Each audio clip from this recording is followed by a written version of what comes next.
अभियो है बा, ना शौक बदलल बा ना जुनून।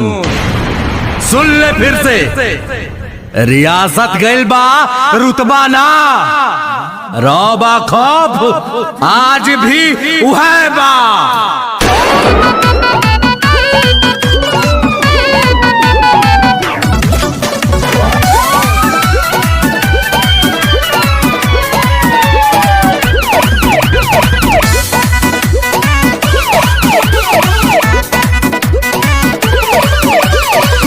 भोजपुरिया डरीला खाली बाप से, साच खाती लड़ जाई केहू के बाप से। हई भोजपुरिया डरीला खाली बाप से, साच खाती लड़ जाई केहू के बाप से। तो पीछे हटम न के तनो झमेल होई, आज जेल होई काल बेल होई, परसों से उहे खेल होई। आज जेल होई कल बेल होई, परसों से उहे खेल होई।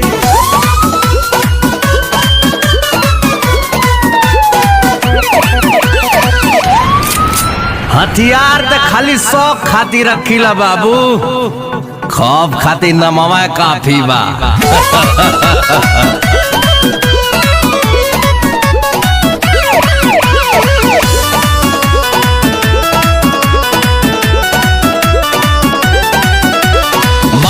पगरिया हवा में पान बा, पिस्टल कमर में असीना उतान बा।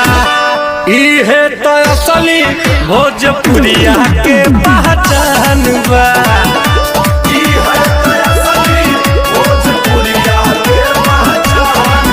भारी सौ पाए के अकेल होई,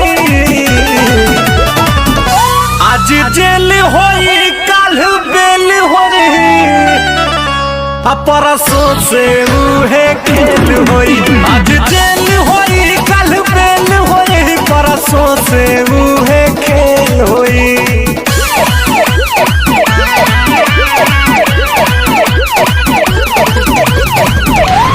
वाले जमीन पे होटल बना। हाँ देवरंजीत जी,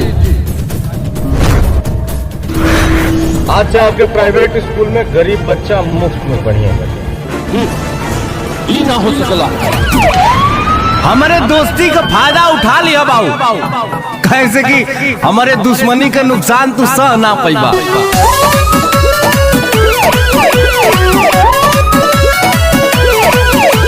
पाका हई हम अपना जुबान के, ले हम जान बात आई जान पे।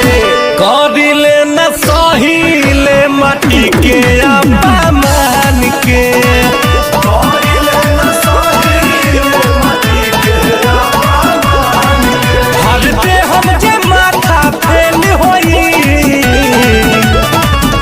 आज जेल होई काल बेल होई,